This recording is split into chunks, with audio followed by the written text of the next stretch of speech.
I told you that I would be back. It's your girl here, Rein, with another tutorial for you. This is part 2 to my last video upload, which was my nail design haul. This time I'm going to walk you through the process of designing a custom pair of beautiful press-on nails. I showed you a few of the designs, that I came up with last time, and I'll show you a few more even now. And I'll leave you with information on how you can visit me on Etsy or on Instagram and even purchase a pair. So let's go, because you know it's coming up right now.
Start with the different types of tips. Now, if you watch part 1, then you've seen my supplies video, so I'm not going to go over that, but these are by BT Art Box false nails, and I swear by these particular tips because they're really thick plastic, unlike some of the tips that you get that are pretty thin if you're familiar with press-on nails.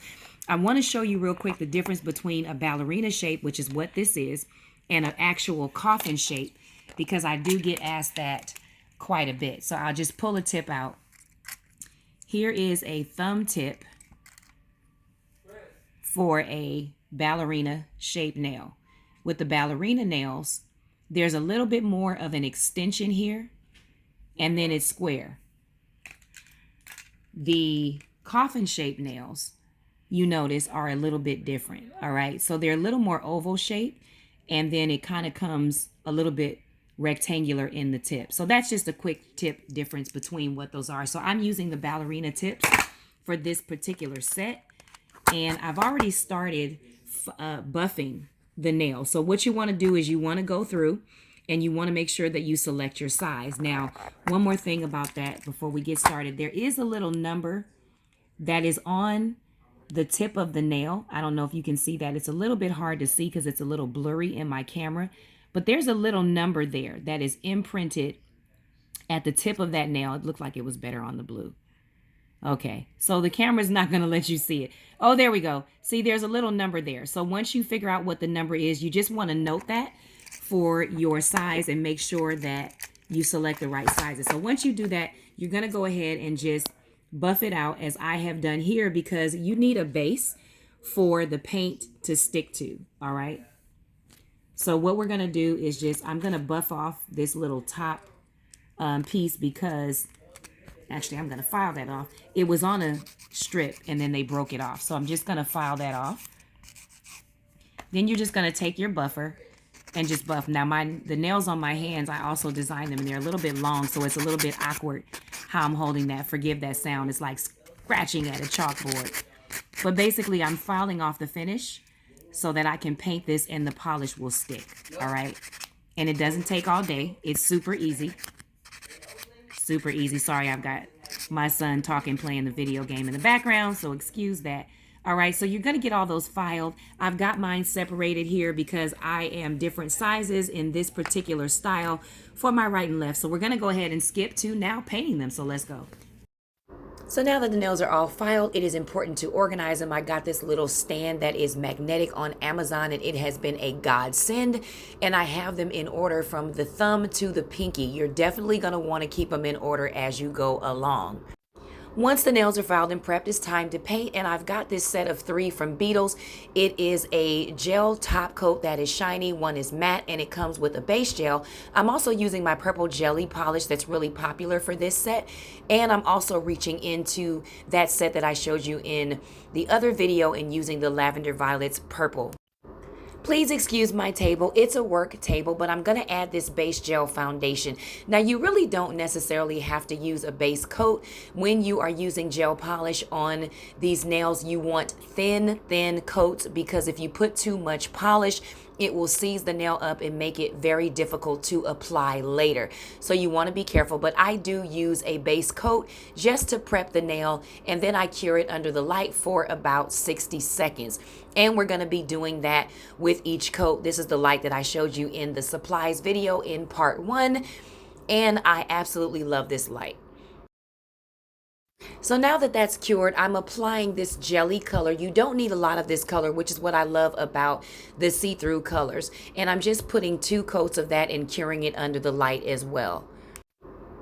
On one of the nails, I'm deciding to do a little bit of a design, and that's where I'm taking that lavender purple paint and just doing an S shape along the nail. I'm sorry it's a little bit hard to see, but I'm going to cure that when it's done as well. This may get a little bit tedious because I'm doing one nail at a time and showing you the first 5. So I'm just going ahead and applying that clear top coat over this nail. You want to do that before you apply any of your design elements, all right? You want to do the top coat first. For a little more effect, I decided to take some regular gold glitter polish and just paint over the top of that. I wanted to add some gold specks so that when I put the stones on, it will have some enhancement. Now, it looks really crazy right now, but just trust the process. The design is going to come out nice, I promise. I'm ready to apply my stones, so I'm going to apply the Mia's Secret Nail Gel Resin. Be very careful. It's really strong. It's like crazy glue, and it will make a mess if you're not careful. So I'm only applying it where I'm going to place the stones. You don't need a whole lot of this. A little dab will do you guys. And I'm taking my crystals. I'm sorry it's a little bit far away. And I'm just applying those 4mm crystals in the groove of that little S shape that I just made. Sometimes it's really difficult to pick these up. You do need a good jewelry picker. For some reason, mine was acting a little bit crazy, and I had to dip it in the polish to try to get it to stick. But normally, if you have a really good jewelry picker, that will not happen. These jewels are a little bit heavier than the ones I normally work with when I'm doing shoes that are normally 3mm. So that is something to consider. So as you can see, I'm having a little trouble getting those stones on there and having to use my fingers. It's like, come on. So to save yourself some trouble, guys, invest in a pair of tweezers, something that will help you pick this stuff up. But once I got going, I was in a good groove, and I was able to finally get those stones placed where I wanted them, as you can see. Again, this is a little bit far away, but I will get closer a little bit later. My apologies for that. And I'm basically just adding a little more of that resin so that I can apply some of the gold stones just in the shape of that S. So that's what you see me doing there now. And as you can see, the smaller the stone, the less heavier it is. And I'm not having as hard of a time picking up those stones and placing them on the nail. So it pays to have good quality supplies. This picker that I'm using is really old and the top of it was damaged. So it is what it is. But one by one, I'm placing those stones. And again, you just want a little drop of the resin for everywhere that you're going to place the stones. When you're going with heavier stones, I'll show you a little bit later what other kind of gel resin to use. It's a gummy jelly that helps other larger stones stick a little bit better. All right, so this is glue for that. And again, you want to be careful because if you use too much, it definitely makes a mess. And again, just be warned, this glue is really strong. All right, like crazy glue, it will burn your eyes and stick to your skin. I learned that lesson when I was first using it, and so I chose not to make that mistake again. So hopefully you're seeing a little bit of that design. I'm just going through and I'm just adding some little hearts just to kind of fill in that nail, and I'll show it to you in just a second. But again, it's all about placement. You kind of want to plan out your design and what you want to do before you get started. I'm not doing that here. Obviously, I am just going along with the flow because that's totally me. Freebird, freestyle. It's either going to pass or fail, but I said that I was going to do this tutorial live. So you're seeing me do this live, and I believe I kept this nail. This is actually the second one that I did. The first one I did, I hated it, scrapped it, and even threw the clip away. All right, so I'm kind of sort of live here, but I'm just going with the flow. You get the point. So while that was curing, I decided to go ahead and paint the next few nails. As you can see, I've got that thumbnail half matte and half jelly. I've got the index and the ring finger in that matte purple, and I'm leaving the middle one clear. So I'm just doing some pre-planning on the design that I want to do. So I'm moving on to the next nail, and I'm taking that gold stripping that you usually see in nail shops. This one is a little wide, but I know that I want this to be the base for a design that I'm going to do on this nail. So it's really sticky and very easy to use. You just have to flatten it out and make sure it's flat, because when you go to cure it, you don't want any bubbles, all right? And so I'm just cutting it, and I'm going to take that top coat and I'm going to paint it over the top of that and cure that for about 60 seconds. So again, it's really important that you make sure that it's not sticking up. You do not want bubbles. You do not want that in your design. It's just going to ruin it. So keep it nice and flat, and then go ahead and paint over it with your top coat and put it into cure. So I'm using my nail resin again to apply some of the stones. Again, this stuff is really messy and very strong, so you want to be careful. Now, it's also very watery. So when you go to lay your stones, sometimes they might just slip and slide. So you want to be really careful not to lay too much of that resin down. It's best to kind of lay it in sections, a little dot at a time. Apply your stone, and then when you're getting ready to add more stones, a bunch of little dots, which is what I'm doing now, except I went ahead and added enough of the resin to apply the stones as you see me doing. Now, I do want to apologize. This is not as close up as I would have liked for it to be. My son was holding the camera for me, and we did not realize he was so far away, but I didn't want to throw the clips away and not at least come through with the how-to video and show you my process. So you'll just have to bear with me explaining it, but you will see these nails up close. This is an accent finger, and again, planning is going to be your friend. Knowing what you want to do before you get started as much as you can will help you in the long run. I knew that I wanted the ring finger to be really heavily accented, to have a lot of crystals, a lot of sparkle and shine, and so that's what I'm doing.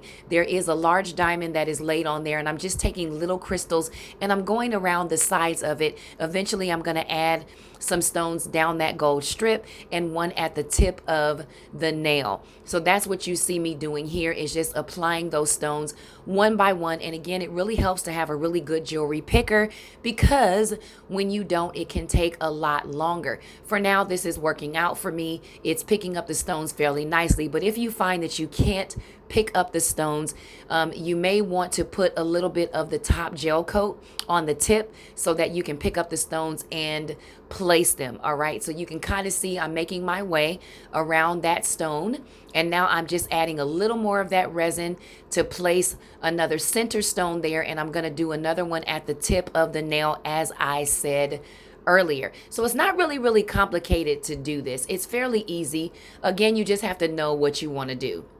All right, and even if you don't, it's really fun to play. I have these stones in a lot of sizes, so it's really super easy.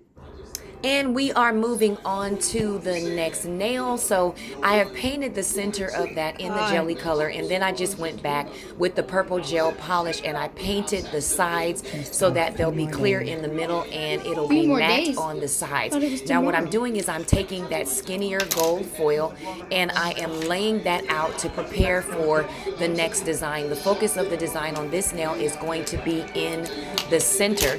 And so I wanted to use the gold foil just to set that up. And this is really good for helping you line things up, clean, pour edging up, because it's not always going to be perfect. And you just want to make sure that when you finish with that, what you see that I did is I just folded that over to the side so that when I go to use that gold foil again, I will not be struggling trying to figure out where it starts, because once you lose it, it'll take you forever to find it. And so now you see me just cutting away at the excess. And don't worry if you don't get it cut all the way, all right? what you want to do is put the gel over the top, go ahead and cure it, and then once it's been nicely cured, you can take a file and you can file off the excess. Now, if you try to file off the excess in advance of curing it, it's just going to pull off the gold strip. So you want to make sure that you cure it first for about 60 seconds with the gel top. And I'm just going ahead and patting that down and making sure that it's nice and secure so that when I paint the gel coat over the top, nothing will be sticking up. And I'm going to cure that again for about 60 seconds. If you pull it out and you find that it's not quite dry, put it back, go another 30 to 60 seconds because you want that gel to be nice and cured and not sticky, because I do have other design that I want to put on here, and if it's not fully dry, it's going to damage the paint job. Now, here's a part of this same nail that I really want to focus on. I'm using my acrylic and monomer to apply some of the larger stones to this nail. Now, you can use what is called a gummy resin jelly, but when you're doing larger stones, sometimes it's best to place that with acrylic. And I'm just taking a little bead of acrylic, making sure that the monomer soaks through, and then I am going to apply the larger jewel right in that acrylic, and it sits in there like a little bed. Then I'm taking my brush with a little monomer and I'm going in and cleaning off the excess acrylic. All right, so I'm laying about 3 of these large stones, and I'm going to use the acrylic to lay it out. Now, you want to be careful with this because you want the acrylic to kind of set a little bit. Otherwise, if you put it in there while the monomer and the acrylic is still a little wet, it may cloud out your jewel. So you just want to be careful. Let it set just a little bit till it's a little bit gummy. And again, when you're using this acrylic and monomer, you don't want it too wet and drippy. All right, you want it to be wet enough so that the acrylic is coated and you can lay it and shape it, but you don't want it to be so runny that it's falling off the nail. So you kind of have to play with it, maybe watch some YouTube tutorials to see how they're doing it. But this is a good way to make sure that your design stays on, and you're going to cure it for 60 seconds. So I did lose a clip and I didn't get to show you that last finished nail, but you'll see it in a minute. For this particular nail, this is the thumbnail. I made like a little ring design with that pear-shaped stone and a couple of tinier stones on the side. And what you see me doing is just adding the top coat. For the jelly side of that thumbnail, I'm using the clear top coat or the shiny top coat. And then for the back side of that thumbnail, I'm using the matte. Because if you recall, when I showed you that I had pre-prepped them, the back of the thumb was matte and the top of that was jelly. And I just thought it added some dimension to that particular design. All right, we're almost winding down. We're at the pinky nail now, and what you see me doing here is applying a little bit of glitter because I applied some glitter to the index finger that I started with, and I want to make sure that I keep things cohesive. Again, this will all make sense when you're watching me do one nail at a time. You're probably trying to figure out how in the world is that going to work, but trust the process, it will. So for this one, I'm using that nail resin to apply some stones, and I'm applying a bit of a larger stone to this pinky nail, and then I'm going to kind of do an S shape design with some other stones. All right, so it is flowing in the same pattern as the very first nail that you saw me do, except I'm doing that S shape with stones instead of with the paint. And it's fairly easy. Again, you're just taking that resin and you're laying it out and you're picking up your stones. For this one, I'm using some little gold pearls that came in a little kit that I got from Amazon, and I'm creating a circle around the jewel and then a little S shape. As you can see there slightly, again, I'm sorry that we're not as close as we want it to be, but this is fairly easy to lay these out. These stones are really small and not heavy, so they're a lot easier to pick up and a lot easier to place. I think you'll have a little bit of trouble maybe with them flipping over. That's about it. So I always try to pick mine up on the picker from the top of it. If they're turned over, I tend to shake up my little canister just to make sure that I can pick them up easily and just place them. So I'm going ahead and filling that in. I wasn't going to at first, but I decided to go ahead and fill it in and then just carry that tail all the way to the tip of the nail. I think it enhanced it just a little bit more. You know I'm extra, so I always have to do something extra. But I really like how this set is coming out. Again, when you're doing one nail at a time, it seems like, gosh, how is all of that going to work? Is it cohesive? This is why you want to do some pre-planning if you can, or if you're going to freestyle, at least have some idea in your head. So are you ready for the big reveal? I know I am, because I am sick of talking, and here they are. These are the first 5, and I think they came out really, really pretty. And I did the other hand. You'll see that in just a minute. But see, it's still cohesive. It is a little bit over the top, and not everybody wears nails this exotic, but your girl does. You know I do. I'm all about the bling. It don't mean a thing if it ain't got no bling. Come on.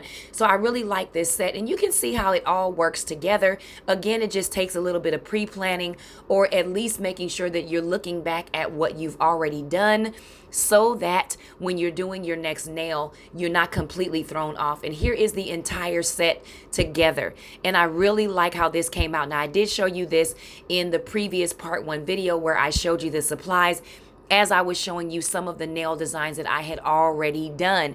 And again, this is one of my favorite sets, and they're really easy to apply. I may do an application video, who knows?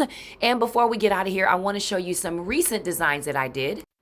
Really quickly, these are called Egypt. They're actually plum and gold. I'm not sure what the sunlight was doing there. This is a jean pair that I created. Wish I had recorded that one. And this is my Audrey Hepburn tribute pair that's a little hard to see. And of course, one of my favorite sets called Gucci Anna. And I really, really like these nails. These were actually a lot of fun to create. And it's one of those sets that I actually wish that I had recorded the process for. But I promise, as I continue to make new nail designs, I will upload them. So when you see my Empress Nails logo, you will know that that's what this is. All right. So if there's designs that you want to see, or if you want to see me do more nails, please comment and let me know, because I want to bring you what you like. Some of you have asked me, how can you purchase? Where can you find me? Here is where, so please take note. You can shop my store on Etsy. Remember, I always tell you that the work of our hands are blessed. Don't ever feel like you are not relevant in the game. Nobody has your aesthetic. Nobody has your voice. Nobody is blessed to do it like you do it. So if you're interested in jumping in the nail game, do it. I'm here to help you as much as I can. Remember, we are all about doing whatever our heart leads us to do, because we can do all things through Christ who strengthens us. So I hope that you liked this little tutorial. I hope it was helpful. I do plan to bring you more of these if it is what you would like. Thank you, thank you, thank you for tuning in and supporting me. I know I've been gone for a minute, but I'm back, and I appreciate all of my viewers wholeheartedly. Until next project, you all be blessed. I'll see you next time.